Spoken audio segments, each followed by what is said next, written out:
Welcome to Echo This. Today we have the privilege of being guided by the insightful Sean Harbinger as we delve into the fascinating topic, Hope in the Digital Age, Navigating a Future with AI Optimism. Sean brings a wealth of expertise and is passionate about digital dignity. Without further ado, let's dive in to this enlightening conversation. Take it away, Sean. In a world where technology continues to redefine the way we live, work, and connect, AI stands at the forefront of transformation. But what exactly is AI? Well, think of it as the digital brain power that enables computers to perform tasks that once seemed exclusive to human intelligence. From powering voice assistants that schedule appointments with a simple command to analyzing vast amounts of data for groundbreaking scientific discoveries, AI is the invisible force propelling us into the future. Now, you might be wondering, why are we talking about AI on Echo This? Well, the answer lies in its potential to amplify hope and cultivate opportunity for everyone. This episode is all about exploring the multifaceted impact of AI on various aspects of our lives as we engage in meaningful conversations with remarkable individuals whose journeys intersect with this technology marvel. Ladies and gentlemen, dreamers and visionaries, welcome to an electrifying episode of Echo This, empowering conversations of hope and opportunity. Thank you for joining us and having me on your show. I'm Sean Harbinger. I'll be your guide on this exploration into the realm of AI, data ownership, and the boundless potential that lies before us. My journey, carved through the bustling streets of Hollywood and the innovation epicenter of Silicon Valley, has been a dynamic dance between creativity and technology. From my days as a creative director at Electronic Arts, where I molded worlds through digital artistry, to my current role as a Web3 consultant, where I delve into a decentralized future that beckons us, storytelling has been my North Star. You see, my friends, there's a revolution brewing, a revolution in data. In a world where technology permeates every facet of our lives, the power to own our data becomes more than a right, it becomes a beacon of autonomy. Yet, people don't think of themselves in terms of the data we create. So what do I mean by data? Every time we interact with online tools, we record a bit of ourselves, be it a geological location, website address, form, social media post, like, or even our own heartbeats. These pieces of data combine in an abstract way to describe who we are. I like to call this the picture of you in data. And it couldn't be more of an asset in our ever ad-saturated digital environments. And this is where my tagline comes in. If you don't own your data, someone else does. Join me as we embark on a riveting conversation, I hope, with extraordinary individuals, no doubt, each holding a piece of the puzzle that is data ownership. Together, we'll unearth the potential of AI, the promise of personal data as a currency, and the quest to shape a digital identity that aligns with our values and aspirations. Hello, ladies. Hi, Sean. Good morning. Good morning, Sean. Great to see you. The regular crew is here, and I'd like to introduce myself. I'm Amy Weishaus, part of the panel and co-founder of Echo, and I'm a lifelong learner. I'm in over my head right now, putting my toe in the water, trying to make some sense of AI, and I'm so glad Sean is here to help us out. My pleasure. I'm Michaela. I guess I'll jump in. I'm an author and speaker, and I am here to learn as well. I'm very much like Amy, learning on this new frontier. I personally speak on how to go from surviving to thriving in life, navigating through the doors in life. And I'm Lisa Jones, a speaker, consultant, and author that leverages the power of humor, gamification, and play as fuel to enhance collaboration, increase engagement, and maximize productivity. Glad to be here. Excited for this episode. And I'm Debi Wimberley, a health quality advocate. Very excited for this segment. I look forward to understanding and helping to create and move AI into helping us understand how to take better control of our health and be engaged with our bodies ourselves. All right. Feeling that excitement. This is great. Amy, we're going to have to get you to relax, take a deep breath, take it all in. AI it's a big topic. And actually, Michaela, I would really like to start the conversation off with you. Okay. Knowing that you're a mom and an artist and a person with disability, that is an awful lot to cope with. And I'm looking at AI in an optimistic way, but I understand that there are other viewpoints. And I would like to know, knowing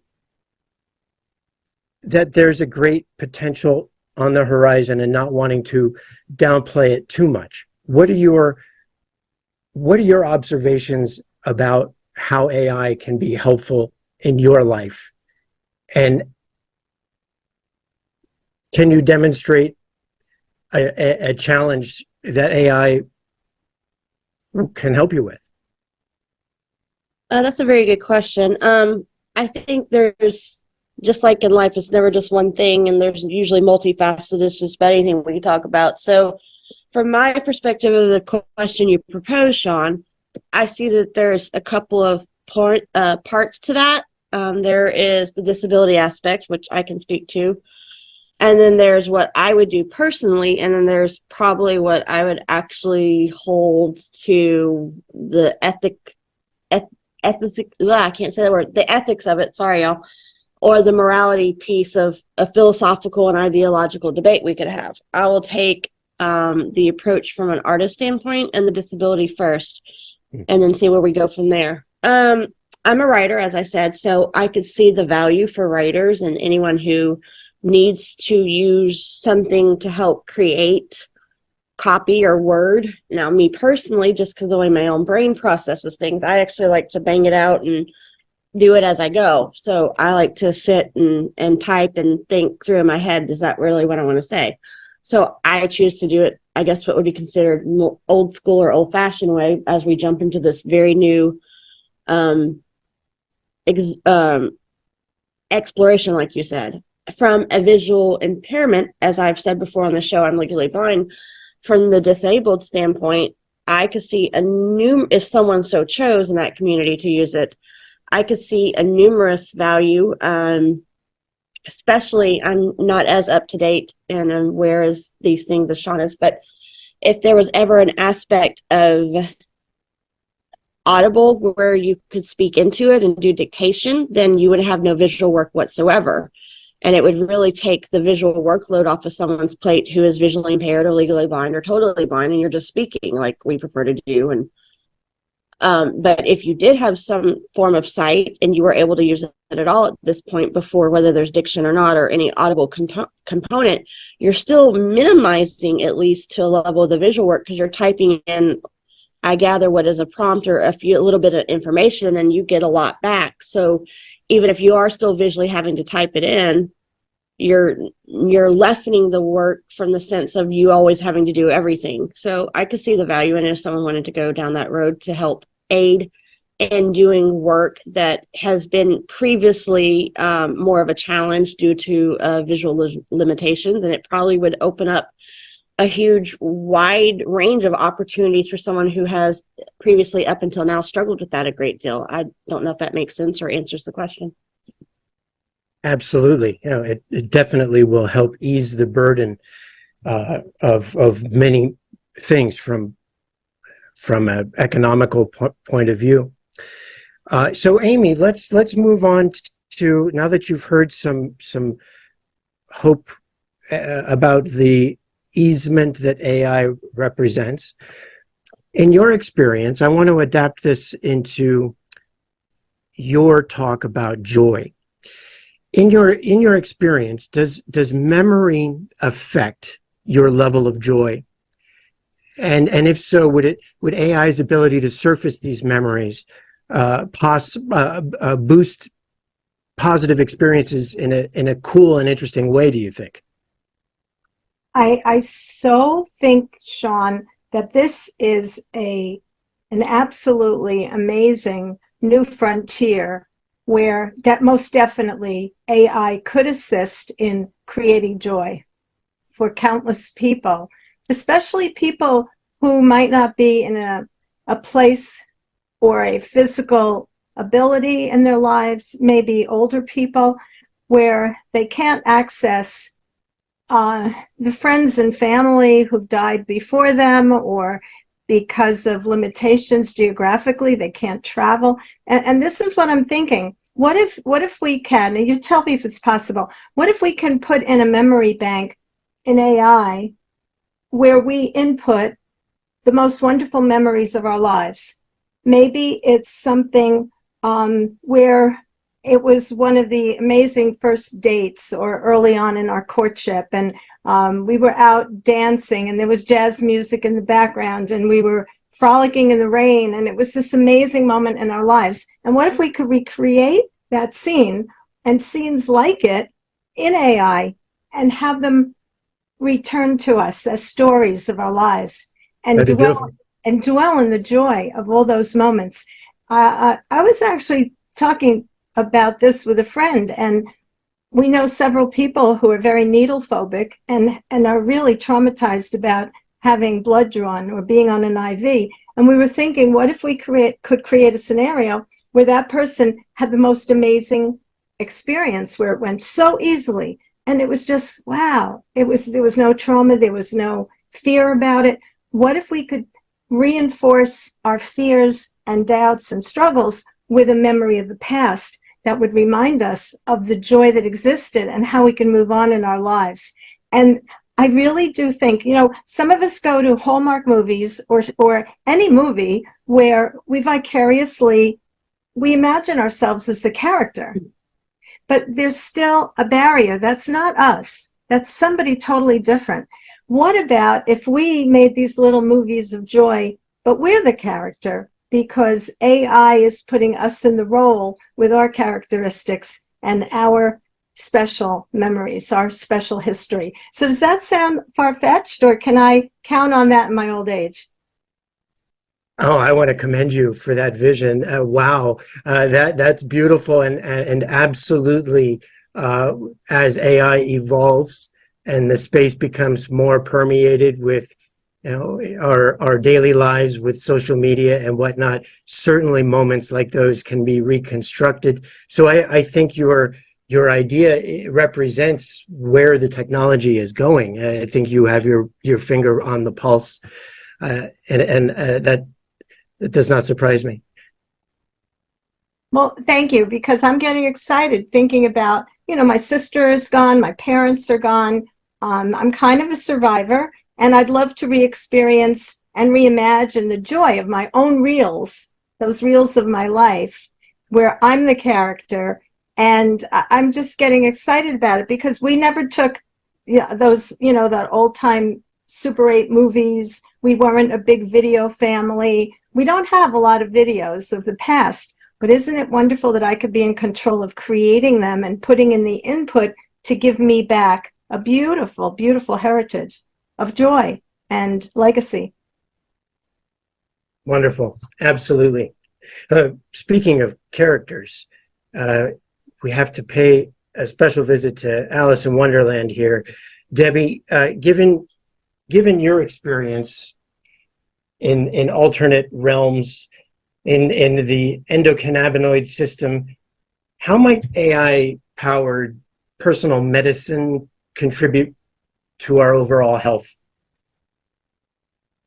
Thank you, Sean. I think that you said something at the beginning about picture of you that I will talk about first. And there's only one you. And we do not, like Amy said, we capture snapshots of people. We capture movie reels of people at a specific time, but we do not capture our health overall long term. We have a snippet from a doctor's report, from something else. Just now learning, as we've been learning about the ECS since like the 1990s. That's when it was first discovered. And understanding that that's a vital system that relates and communicates with every system in your body. I want to know how that works. And if we look at the way that that technology is working right now, if you wear an Apple Watch, it can tell you how often your heart beats. It can tell you how long you slept, those things. Let's take that to the next step. What if it can tell you everything that's happening within your body?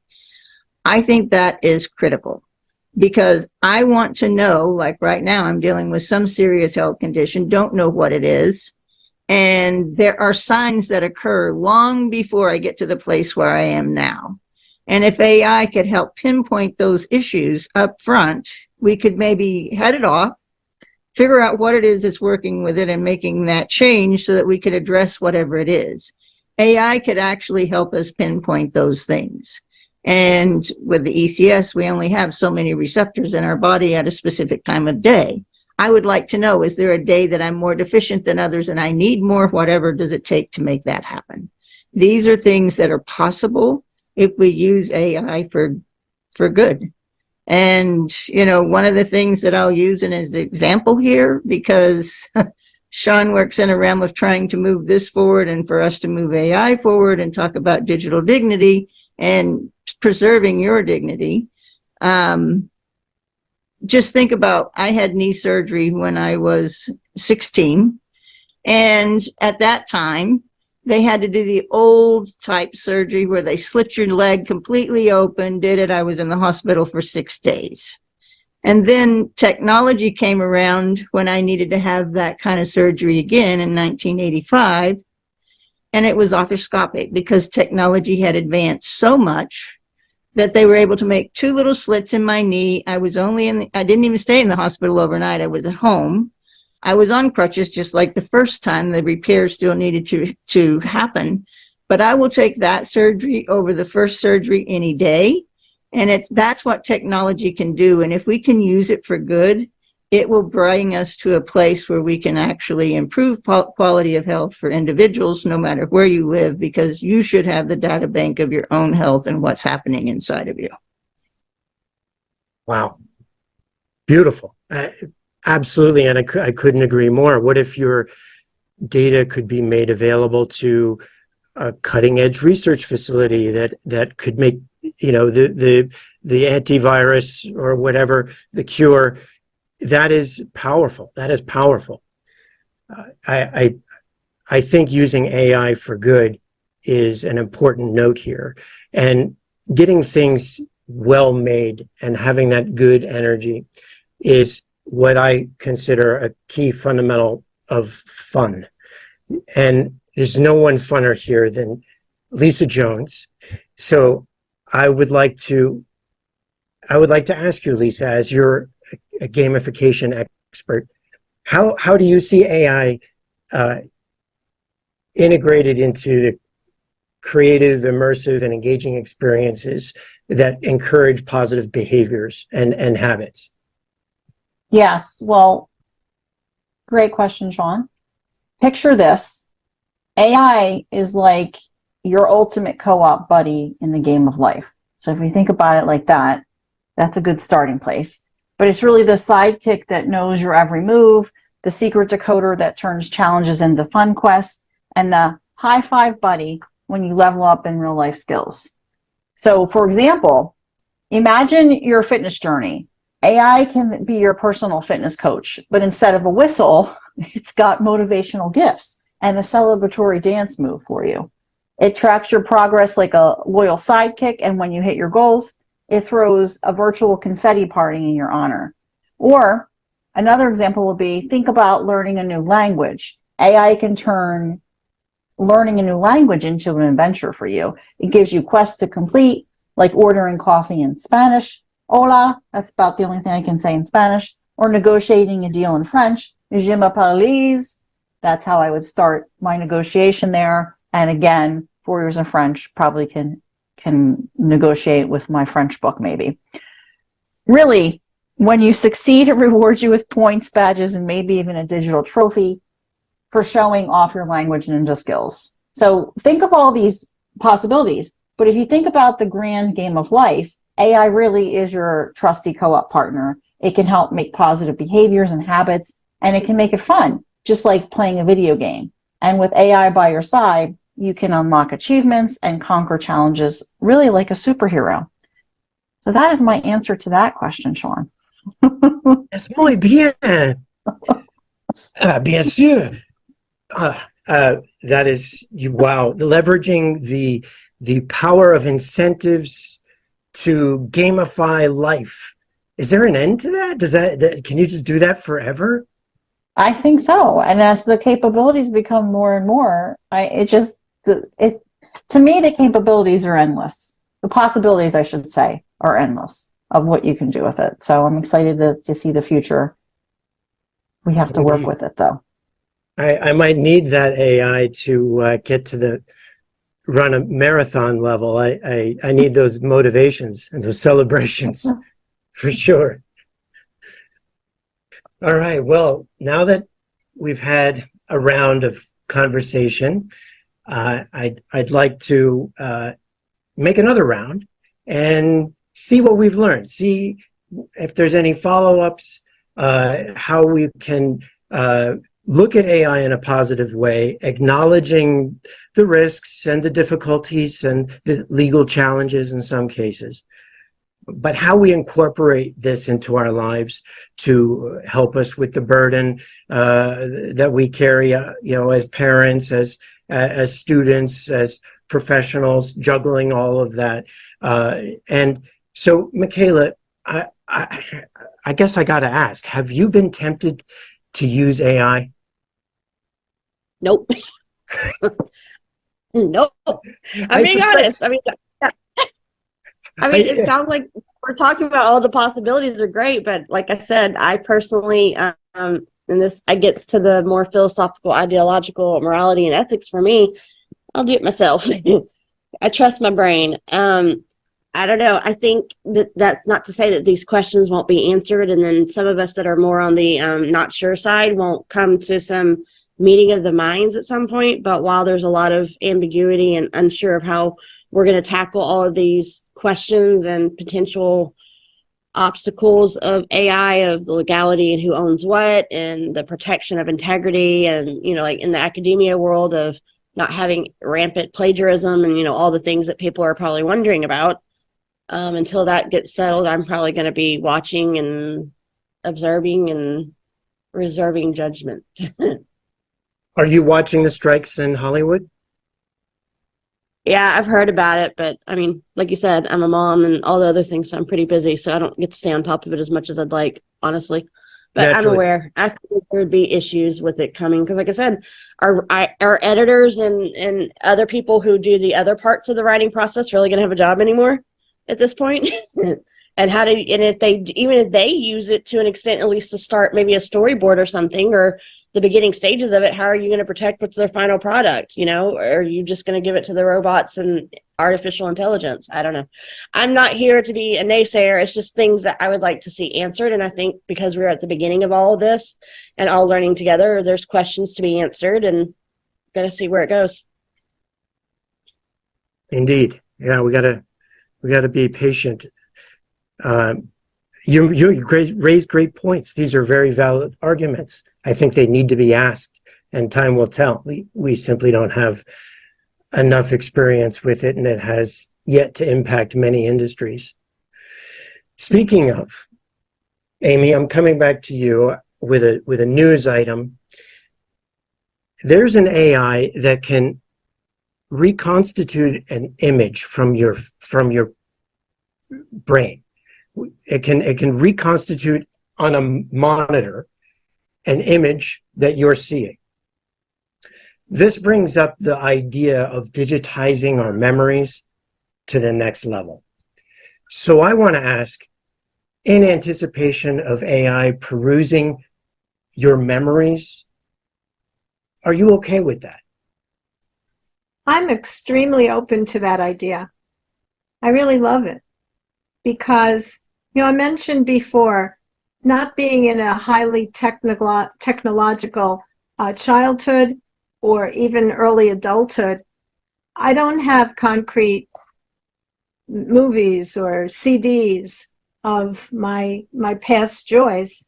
So I would love to have, I would give input of this little blonde, blue-eyed boy on the beach at Cape Cod, all alone, gathering shells and making little channels in the sand so that the little sea creatures that he was so fascinated with could trickle on the beach. And, that image of my son Barry, I would love to capture that. I would love to see that again. I know we have a little tiny, 3x3 photograph, which we used to have to send away to be developed in those days and wait a week till the film was developed. I would love to have images of my teaching years, my teaching career, and have, input. I'd like to see the boys in the wigs playing the Shakespearean actors and playing Romeo and Juliet and all the fun they had getting Shakespeare and the culture then when they were acting out the scenes from To Kill a Mockingbird or, as I said, Romeo and Juliet. So I could see that perusing of my memories with the input of my shaping that product that I want to see. I can see that being a tremendous sense of joy and rekindling those beautiful parts of my life, especially with people that are no longer here to engage with. That would bring back a well-being, a euphoria, all those good endorphins and all those good, the dopamine and the serotonin and all that, that a smile creates, that sense of happiness and joy recreate. I think it would be a boon to our health, and I would love it. Wow. All those future product designers who stumbled onto this episode, you hit the gold mine, didn't you? I want a piece. I want my data protected.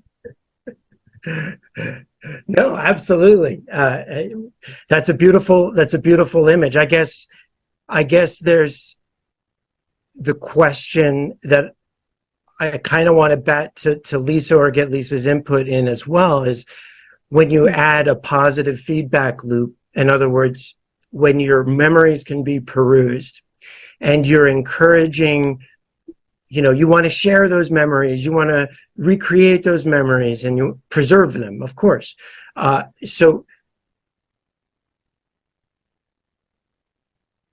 So when you end up gamifying, because the TikToks of the future are these immersive memories that are AAA plus, beautiful moments that anyone can absorb. And encouraging what you've already seen encouraged in this space, people framing their lives a certain way in order to appear a certain way. And I'm not trying to elaborate on establishing false memories. I'm simply asking, when we add the positive feedback loop to the digital memory landscape, and we're encouraging ourselves to have these incredible life experiences, is this within your scope, within your field of vision? Or is this going too far?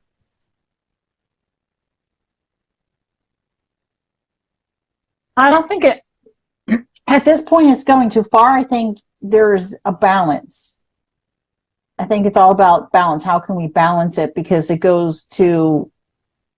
basically goes to content generation, right? So as AI can continue to generate creative content, and photos are one of those things. So is art, music, and stories. So I think it's just a matter of balance. But I get your point that you're saying with social media, like not everything appears to be the way it is.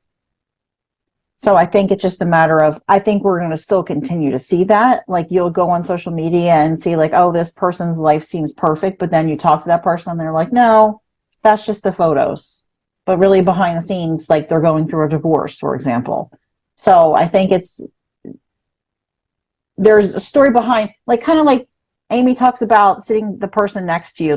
There's a person sitting next to you. Like, you don't know about that person, right? We can't judge a book by its cover. And that's something that's been going on for I don't know how long. And it's the same thing with this. So it's the same concept. You really have to get to know the person behind the photo, behind the AI generated photo or whatever it is. So I think it's balance and getting to know the full story. We still have to do our detective work per se. Absolutely. No, I see you extrapolated perfectly from my point. I would like to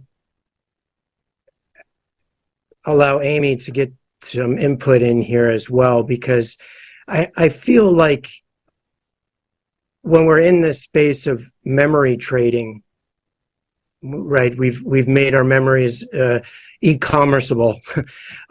We influence a desire to fortify positives and disincentivize or negate negatives, right? We don't want to have, it's logical. We want to have the best time. In doing this, do we erase a critical component of joy? Do we need the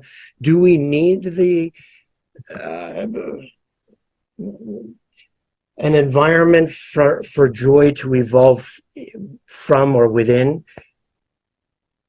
Is this too abstract of a question? Well, it's interesting because as abstract as it is and as lost in my own thoughts as I am, as you're speaking, there has to be some convergence here.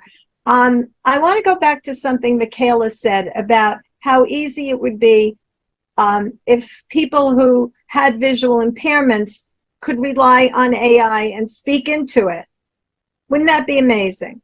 I mean, that would be a major breakthrough. And then all this wonderful content that they can't generate as easily as the seeing world, that would be at their fingertips to enhance their lives. And I'm thinking as you're talking, yes, the environment is within us. And that's my main platform, that joy is in us. And I really think that the AI can amplify that joy in ways we've yet not tapped into. I think that's a wonderful field of exploration and limitless possibilities. I was thinking as an English teacher about creating a digital journal, a journal on AI, where we're sharing our thoughts, and AI can analyze data and patterns in our thoughts. And I was thinking, wouldn't that be interesting?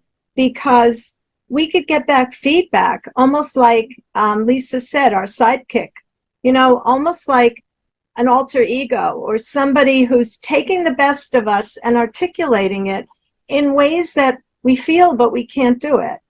Debbie knows what I'm talking about, because, there are times we've said, we're trying to capture saying something, but we don't have the right words. Well, AI can give us the words, and then we can soar based on that. And we're creating that environment from ourselves. I came across a really interesting quote this morning. I was a student of the 60s in college, and there was a Canadian thinker and philosopher. He was a professor in his later years at the University of Toronto. His name was Marshall McLuhan, and he was the foremost architect of modern media theory. He actually coined the word the global village. He was big in those days. And I found a quote, and he said that the modern media disrupts our tradition and reshapes our social life. And he said, we become what we behold. We shape our tools, and thereafter our tools shape us. And when you think about that, I think part of our conversation here, whether we're for or against or totally not sure and in the middle about AI, I think we all sense, just like when the internet was new, it's meant for the good of people. And we want to be able to still shape and control whatever, the Frankenstein that it creates at the end of the process. That's what we want to harness. So I really think we have a very big responsibility and obligation here to really follow what's going on and see how we, as the layman and the consumer and the creator, can really safeguard us. And that's what this discussion is all about. So, it's expanding me, and I'm hoping people are not going to bury their heads in the sand, but say, yeah, we can learn this in little increments. We can get glimmers of understanding. Wow, there's a lot to grasp onto there. That Marshall McLuhan quote is of course so relevant. AI is a medium unto itself and will absolutely change us. There's no question, and will create yet more tools.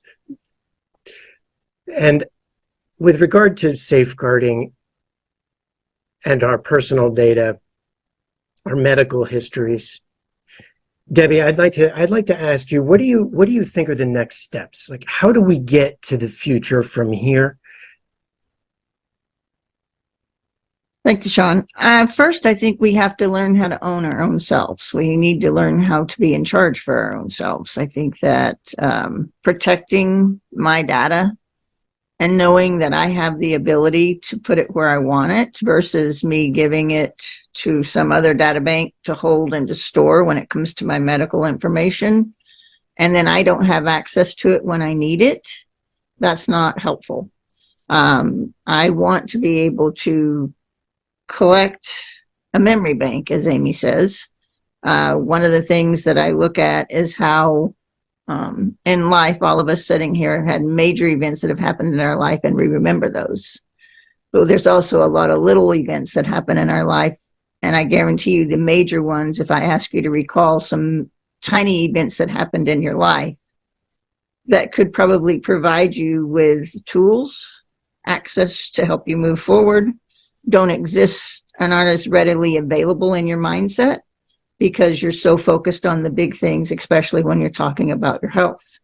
Living in chronic health for over 3 decades now, so many of the little things that could probably provide me some hope and opportunity right now don't exist sometimes because they got overshadowed by some very major health issues that were occurring.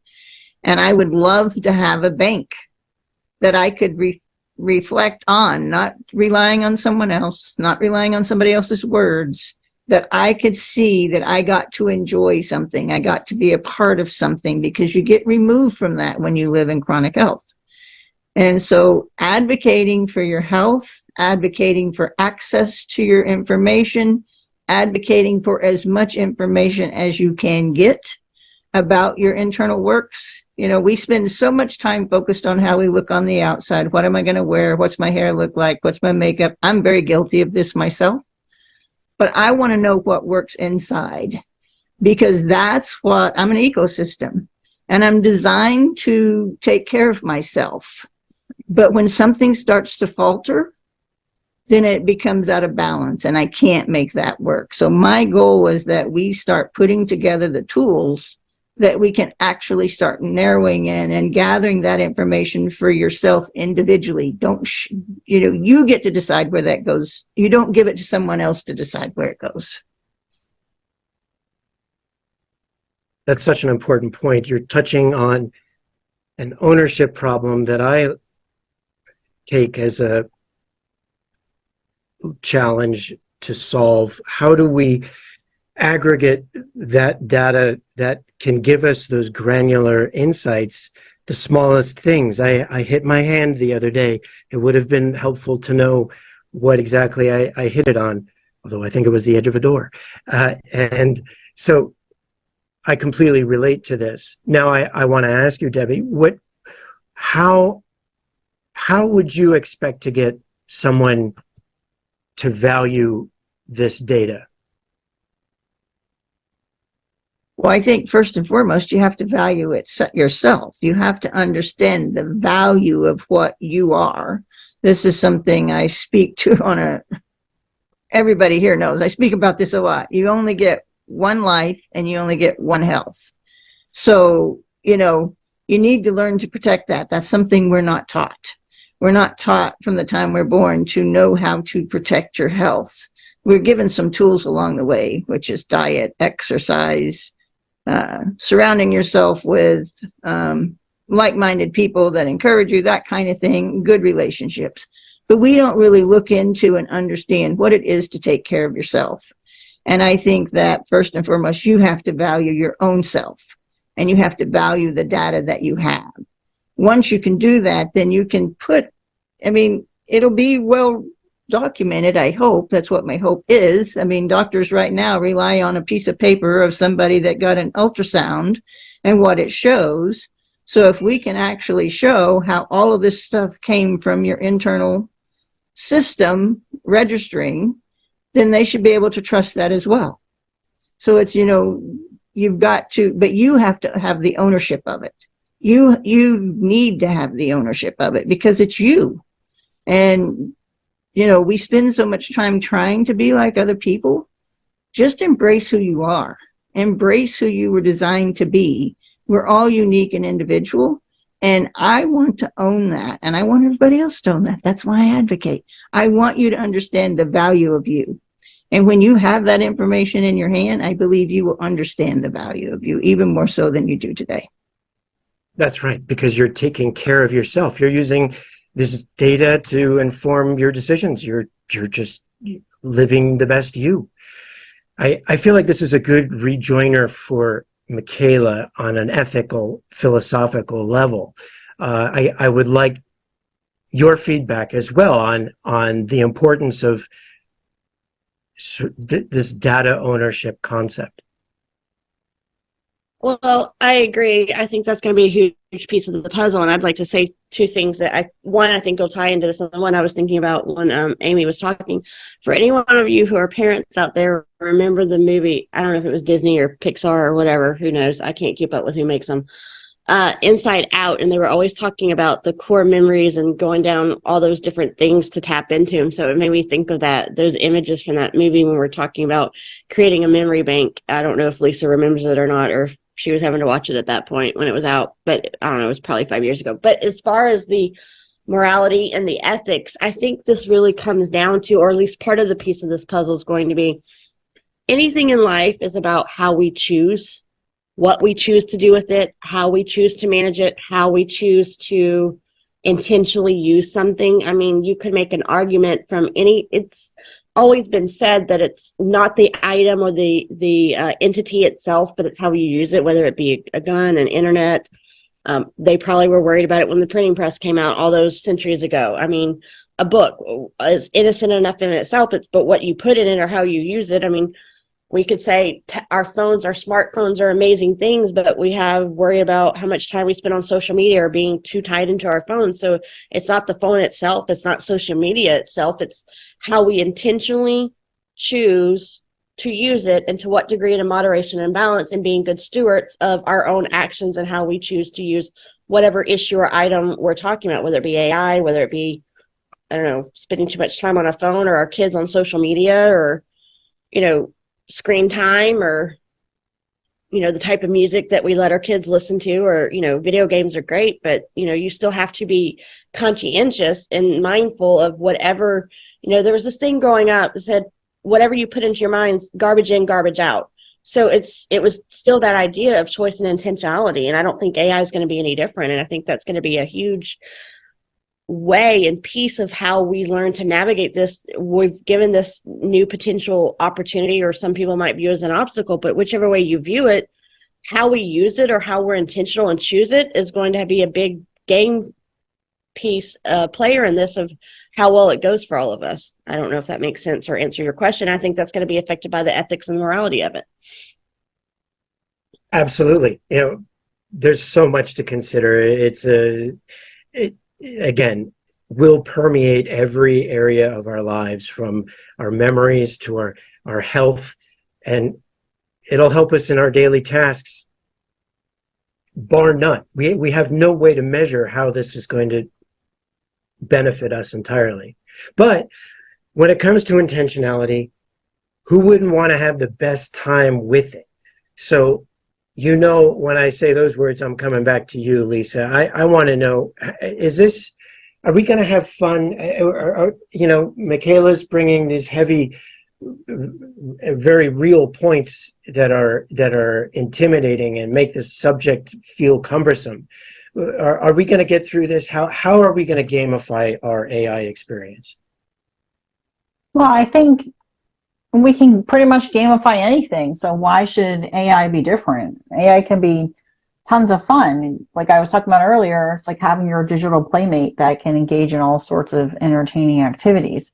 So just a few examples to name a few. Of course, the first thing in gamification is games, right? AI can create, play, and even enhance games. And you're talking classic video games to interactive storytelling adventures. Like you can have AI help you with that. It can make these gaming experiences more enjoyable, and it can also add more challenge. You can also say, make it more challenging. And then, of course, which already exists is those conversational AI, the chatbots and the virtual assistants that we currently see. I have a lot of fun with Siri and Alexa because you could say stuff, and every once in a while, my phone, Debbie was talking about the Apple Watch. My Apple Watch will say, "What did you say?" And like it messes something up, and then it becomes a joke. So that's how you can really engage in the playful banter. It tells jokes and it can even sing songs. So that's adding a fun element to your day.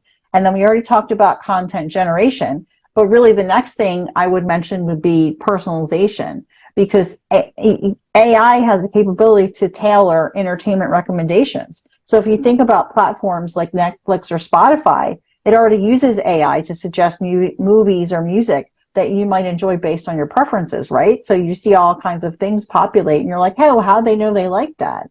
It is because AI.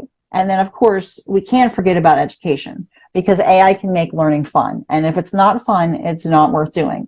So we have educational apps and platforms, and they can incorporate gamification elements. You can do fun quizzes, you can give rewards, and that really makes the learning more engaging. And then there's the AI-driven robotics, the robots that can perform tasks, which we're starting to see more and more of. People have robot pets. It's designed for entertainment and theme parks. If you think about the last trip to theme park, that's becoming more robotic. And then creativity tools. There's those image editors we were talking about earlier, because that really makes creative work more enjoyable. So all those kind of things, it really just isn't about productivity and efficiency, Sean. It really can bring a lot of joy and entertainment into our lives too. All right. That's awesome. I'm excited for everyone. I think this has been important to talk about it, get the concerns and the positives. It balances the key. Integration of AI and entertainment and engagement can add new dimensions of enjoyment, and that's exceptional. I really want to use Amy's app. I want to get into the memory recording. What are you going to call this app? Are you bringing Memories R Us to the market? Oh my, I have to start brainstorming and thinking about it more. But it's about legacy. It's about think about how we could even share these with grandchildren, or if we don't have grandchildren, people who would like to know more about us. What's my lineage? What were the people that came before me in my family? Debbie's benefited a lot from going into her Macmillan heritage about the family, one of her family names. And wouldn't it be wonderful if we could create a legacy bank of memories? And I think it's something that could be very educational, and it could be an ethical and a moral legacy that we could create. I once saw a show. It seems so far-fetched, but there was a man who televised a virtual will on TV, and he was talking to his whole family and his corporate partners and everything. And it left a lasting image in my mind because televising video like that was a new use for television. The new medium, the new medium always has in it the content of the old. So radio was the content of TV. It was talking pictures. This is also Marshall McLuhan. Film became television became film. Film became CDs. CDs became, AI. So if you see that progression, it's very interesting in the history of media. And that was fascinating for me to see this man, like giving an ethical will about his values, his legacy to his whole family. And it's kind of like AI can make that possible on a broad scale, not just something that seemed so fantastic on TV 25 years ago. Isn't that amazing? So AI coupled with data ownership has the power to reshape our perception of possibilities. Debbie, what do you see as a critical frontier in this space for you? I love this conversation and everything that we've talked about today. And one of the things I want to ask people, there's a number of people that will be listening to this that will be able to relate to this. There's a number of people that may not be able to. But remember when networking technology was first brought to mind, and you were told that you were going to be able to log onto a computer and talk to somebody in another state, in another country, and everybody freaked out about this technology and how is this going to impact us and all of that.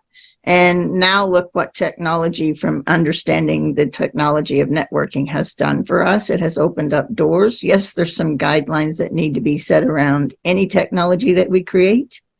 But I think that, allowing yourself to understand advancement is how we all get better, is how we improve, how we take this world to the next place. I don't know that everybody wants to live forever, but if you could add 15 good years to your life because you had access to information prior to getting so sick that it would eliminate that for you. It eliminates high costs if we do that. Maybe insurance company won't like this. Maybe the medical community won't like this. But I guarantee you, when we take something away, something else replaces it. That's something that time and time again it has taught us, especially when it comes to health. If we figure out one thing in health and how to fix it, something else occurs. And then we need to figure that out. So don't think that we're replacing people or replacing what needs to happen. We need to think about how can we empower people to be better at their job? How can we empower a person to be better at being themselves? I think about this, and we've talked about this a lot, but education on yourself is so important. Imagine being able to have something within you that says, I can tell that you're getting depressed. I can tell you're getting anxious. Let's see what we can do to notify you of that and give you some tools to keep you from getting there. Would that not be wonderful? Absolutely. I think that the concept of what AI is potential to do, and because I was part of the team that created networking, I can actually sit here and see the revolution of where this can go, how it can expand, how we can all improve. Sitting here, anybody listening, there is something good for you in AI if you learn how to use it for good. But you need to own your own data. You need to have access to it. Don't give it away. Don't share it unless you want to share it. I want the ability to be able to control who has access to my data. Wow. Wise words of empowerment. A great way to close this conversation. Ladies, thank you so much for having me. I learned a lot. I'm taking in these ideas and already seeing a new and better future than the one I saw before. I think this is going to magnify with every conversation we have. So thank you. Thank you. Thank you. Thank you for tuning in to Echo This, empowering conversations of hope and opportunity. Connect with us on social media at Echo, 2, Gether, GETHER. Have a question you would like us to answer? Don't hesitate to drop your questions in our inbox at echotogether@gmail.com. Until we meet again, take care. Remember, your voice matters. We hope you join us again next week for another inspiring conversation. Stay curious, stay empowered, and keep the conversation going. Echo, echo. Echo, echo, echo. Echo, echo. Echo, echo, echo. Echo, echo. Listen in for empowering conversations of hope and opportunity.